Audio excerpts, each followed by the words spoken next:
ఓం శాంతి. బ్రహ్మబాబా జీవిత చరిత్ర మనం కంటిన్యూ చేస్తున్నాం. హైదరాబాద్ లో జరిగిన సత్సంగం యొక్క అనుభవం మనం వింటున్నాం.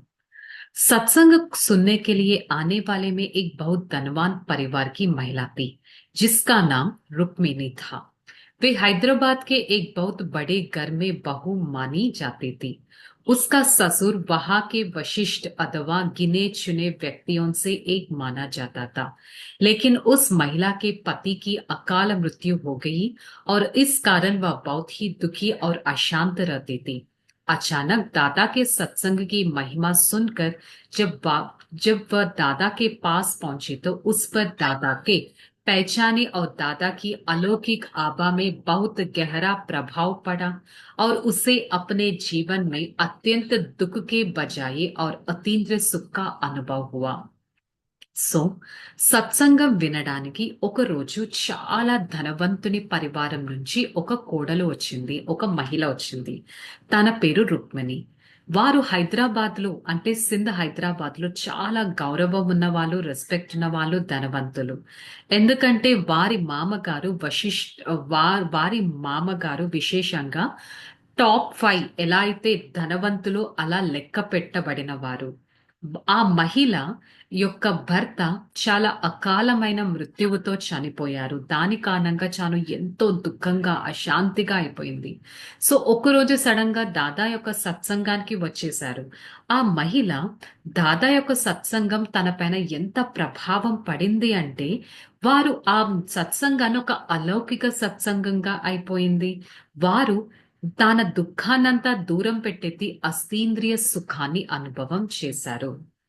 अन्य लोगों की तरह वह भी अपने स्वजानों एवं संबंधियों को कहती, चलो चलो दादा के पास, उसके पास कोई गुप्त शक्ति है।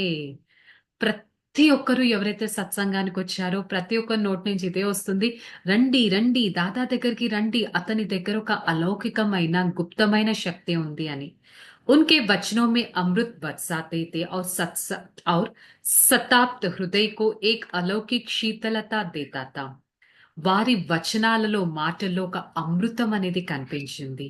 ఎట్ ద సేమ్ టైం अलौकिक शीतलత కూడా కనిపించింది. उसके मस्तक में दिव्य तेज का चमक रहे हैं. उसके दृष्टि में कोई अलौकिक प्रकाश है. वह गीता का सच्चा ज्ञान सुनकर मन को सच्ची शांति देते हैं. వారి మస్తకంలో ఒక దివ్యమైన తేజస్సు కనిపించింది. వారి దృష్టిలో ఒక అలౌకిక ప్రకాశం కనిపించింది. వారు సత్యమైన గీత ప్రతి ఒక్కరికి ఎంతో శాంతిని ఇచ్చింది.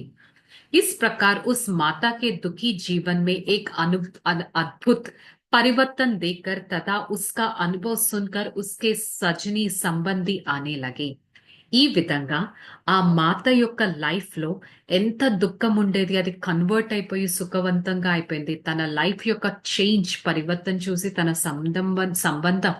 సంబంధికులందరూ రావడం స్టార్ట్ చేశారు. उस माता के एक लौकिक विवाहित पुत्री जिसका नाम गोपी था, उसके साथ सत्संग में आने लगे. वर्तमान समय उसके बाई बानवा करोड़ों रुपयों का व्यवहार चल रहे और वह बड़ी दीदी के स्नेह युक्त नाम से प्रसिद्ध हुई था. ब्रह्म कुमार प्रकाश मणि जी के साथ ईश्वरीय विश्वविद्यालय की मुख्य कार्य व्यवहारिक रही. సో ఎవరైతే ఆ స్త్రీ యొక్క లౌకిక పుత్రి ఉన్నారో తనకి కూడా ఈ సత్సంగానికి వచ్చి ఎంతో ప్రభావితమయ్యారు. తను ఎవరో కాదు, ఈ వర్తమాన సమయంలో ఎంతో కోట్లలో బాబా యజ్ఞ సేవలో సమర్పితం చేసి స్నేహయుక్తంగా ప్రతి ఒక్కరూ తనని బడి దీది అని పిలిచేవారు. తను ఎంతో ప్రసిద్ధం అయ్యింది. తన పేరు గోపి కానీ అందరూ బడి దీది అని పిలిచేవారు. బ్రహ్మకుమారి ప్రకాష్ మణి దాదితో ఈ ఈశ్వరీయ విశ్వవిద్యాలయంలో తను ఎంతగానో అడ్మినిస్ట్రేషన్ అనేది చేశారు. ओम बाबा दादा के सम्मुख जाने पर उन्हें ऐसा अनुभव होता था वैसे बाबा के तन में गुप्त रूप में आए भगवान के मिले. సో అందరూ దాదా నుంచి ఎంతటి శక్తిని అనుభవం చేసుకున్నారంటే దాదా తనలో ఒక గుప్తమైన ఒకరున్నారు అని అనుభవం చేసుకున్నారు. उसके बाबा के मध्य में श्री कृष्ण का अभ्यास होता था और वही कोई देह के साधु शुद्ध भलकर स्वयं को आत्मा रूप में एक ज्ञान गोपी समझते थे. సో వారి దేహంలో ఎంతటి అతీతమైన శక్తిని అందరూ చూసుకున్నారంటే జ్ఞాన గోపిగా ప్రతి ఒక్కరూ దాదాని అనుభవం చేసుకున్నారు, శ్రీకృష్ణుని ప్రత్యక్షం చేసుకున్నారు. సో ఇంకొంచెం హిస్టరీ మనం రేపు కంటిన్యూ చేద్దాం. ఓం శాంతి.